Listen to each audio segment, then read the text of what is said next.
दीपतल अंधार कथा शुणी मु आज देखेबी आपन को दीपतल अंधार कौन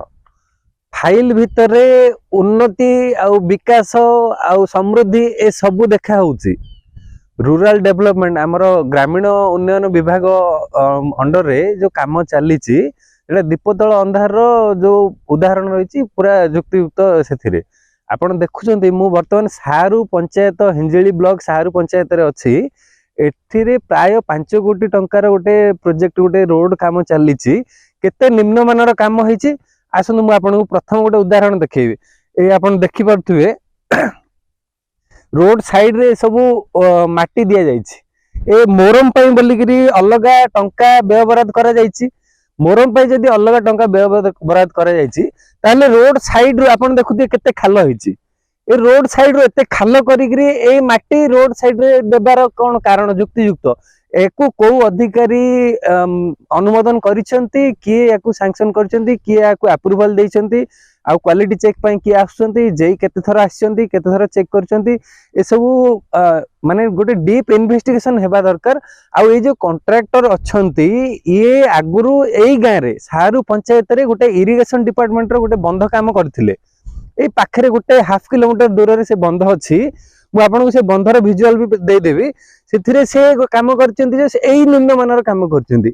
गत वर्ष वर्षा समय रे जो बंध हुडारे से माटी खोलिगिरी बंध हुडारे लगैथिले सेई हुडारू माटी पुणी खसिकी मृत्तिका क्षय होइकी पुणी बंध भितर पसि जाईची।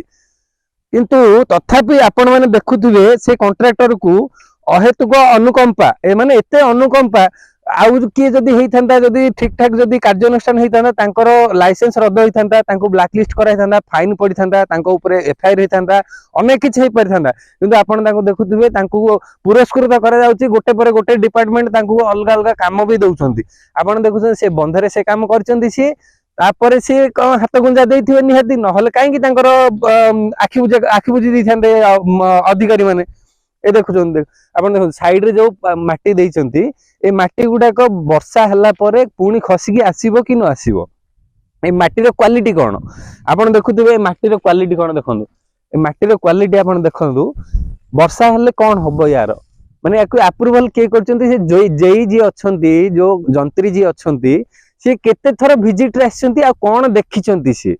आपण देखंदु माटी एटू खोला हेची एटू माटी खोलिगी ए पाखे रखा हेची माटी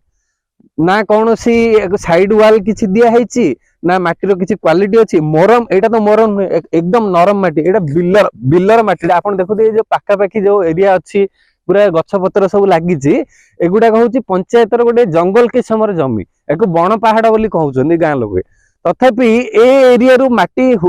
रोड साइड रो माटी बाहर करिकरी रोड तळे चापी देइछंती आ याकू मोरम बोलिकरी लेखाई जाइछि बोधे जहाँ जना पड़ुछि कहीं मोरम पहले तो एटा जना पड़ुनी केते टंका सैंक्शन हेछि मोरम पई बोली कि मु सुनिया को पाउथली लोक कथार्ता होचंती जे 15 लाख टंका मोरम पई बोली कि आसीछि बोली जदी 15 लाख टंका मोरम पई आसीछि ताहले साइड रो खोली कि कांगी दउचंती जो साइड खोलिया द्वारा जो क्षति होउछि जो मूर्तिका क्षय होउछि एथि बोली कि पुणी आ थरे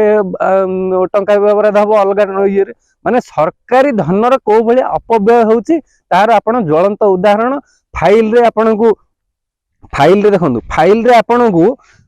आपण को देखा होची उन्नति फाइल रे विकास हेची फाइल रे रोड पड़िची फाइल रे सब किछि भलो हेची किंतु प्रकृत वास्तविक रूप आपण देखंतु आपण सेतेले मु विजुअल देखौतली निम्न मानर कारण काम कोन कोन हेची देखुतले वर्तमान एडी जो काम चलची ए काम आपण चासी कहउछन चासी कोन क्षेत्र कथा बात आस कोन तमर जमीर कोन असुविधा हेची जमीर असुविधा होइला हमर मुग जाईची आ माटी केते जगह रे बाहर हेची से माटीडा मो काडियो मना करथिली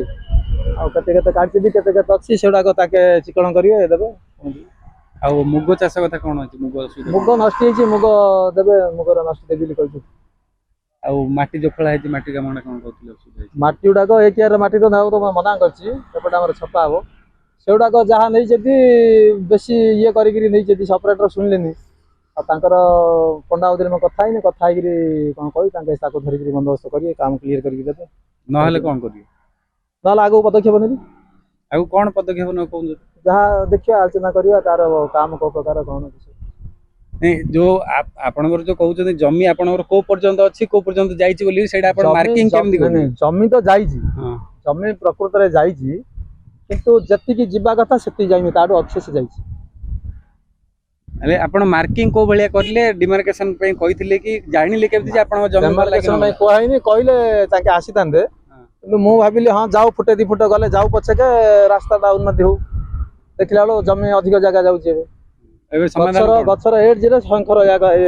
ଇଏଟା ରହିବା କଥା ଆଉ ଟିକେ ଅଧିକ ଆସିଛି ଆଉ। ସମାଧାନ କଣ ଯଦି ମାନେ ଅଧିକା ଜମି ଯାଇଥିବ ଆପଣଙ୍କର?